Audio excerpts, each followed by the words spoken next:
nakita mo yung mukha ni Lance? Gulat na gulat! Tol, lupit mo dun, tol. Walang katakot-takot mo siyang hinarap. Laban ko. Desisyon ko. Astig! Kaso, tol, may problema. Ha? Rinig ko si Nanay at Lola ka nag-uusap kagabi. Ayaw ni Nanay na maglabang kami ni Lance. Oh, bakit mo naging problema yun? Di ba sabi mo nga nasa tamang edad ka na, hindi ka na nila mapipigilan. Tol, nasa tamang edad nga ako, pero hayaan ko na lang si Nanay na ma-stress, na matakot sa laban na to. Anong sinasabi mo ngayon? Ang sinasabi ko, ang laban ko, desisyon ko, alang-alang kay Nanay. Kailangan kong umurong sa laban.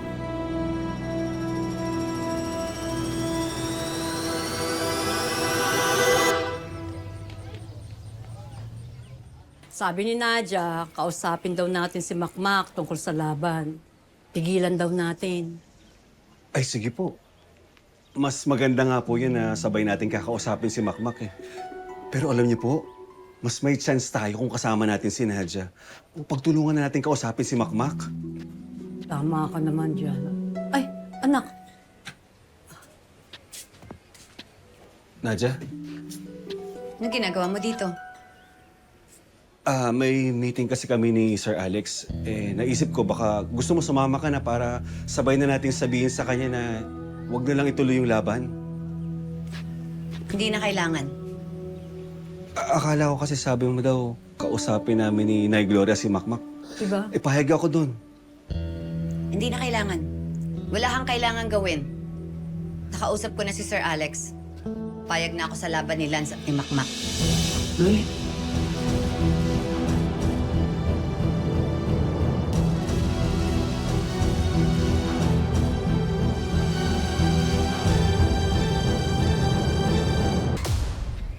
Talaga po, Nay?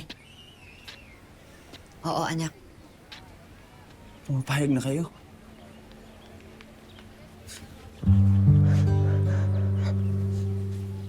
Nay, maraming salamat po. Maraming salamat. Teka Nadia, hindi ko maintindihan. Bakit bigla nagbago isip mo? Naisip ko lang Ano, ganun lang yun? na kung gusto talagang lumaban ni Makmak, gagawa at gagawa siya ng paraan. Tay, pumayag na po kasi kayo. Tsaka kagaya ng sinabi ko, nasa tamang edad na ako para magdesisyon. Para saan pa naging magulang mo kami? Hindi natin trabaho na kontrolin ang bawat desisyon ng anak natin. Nandito lang tayo para gabayan, magpayo, mag-warning, at mahalin sila kahit hindi nila tayo sundin. Hindi ka sang-ayon? Pues sorry ka. 10 taon kang nawala sa buhay namin at kinaya naming magdesisyon nang wala ka. Nadia. Pero anak, hindi ibig sabihin na pumayag ako. Tama yung naging desisyon mo. At kampante na ako. Anak, kinakabahan pa rin ako. Opo, Nay. At kung talagang gusto mo maging boxer, matuto kang manindigan sa sarili mong desisyon. Maging accountable ka sa panalo, sa talo, sa mga pagkakamali.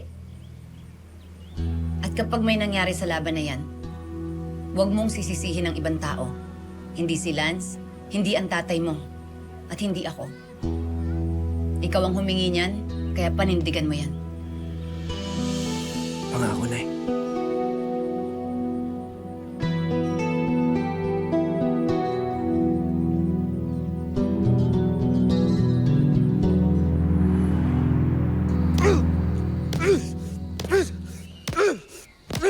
Oh, walang kupas ah. Oh. Parang gigil na gigil. Nay, Hindi na kita tatanungin kung okay ka kasi obvious naman na hindi. Wawa naman ito oh. si Nadia ho kasi. Kumaintindihan eh. Pabago-bago ho ng isip. Tapos, pag ako naman ho yung may concern, hindi naman ho siya nakikinig. Lahat ho ng gawin ko, mali eh. Tingin ko nga ho, intentional na kinakalaban niya ako eh. Hindi natin maiintindihan o nararamdaman ni Nadia kasi hindi tayo yung nasaktan. Kaya nga ho ako bumabawi. Kaya nga po lahat ginagawa ko para kay Makmak eh. Lahat para kay Makmak. Palagay ko yun ang problema. Ano ho? Nonoy, sa kagustuhan mo makabawi kay Makmak, nakalimutan mo yata na meron pang isa na dapat kang bawian. Si Nadia. Alalahanin mo, Noy. Bago mo nasaktan si Makmak, si Nadia muna nasaktan mo. Magkaibang sugat yun, ha? Kumbaga sa boxing, iba yung putok sa kilay, iba yung putok sa labi.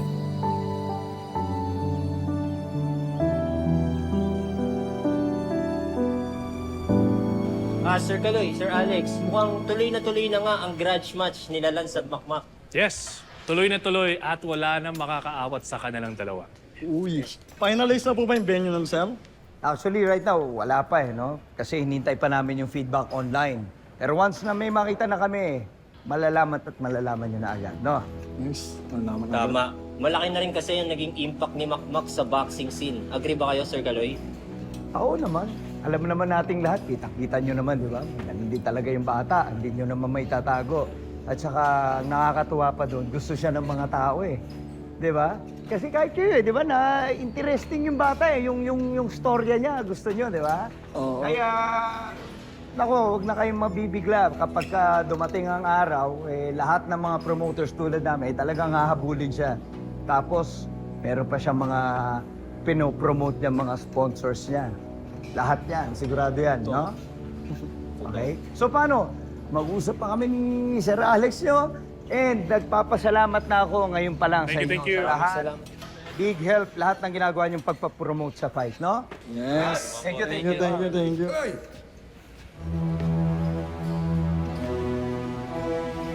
Noy, kung magsalita ka sa mga interview, parang tungkol sa apo ko, parang hindi anak mo ang magiging kalaban niya.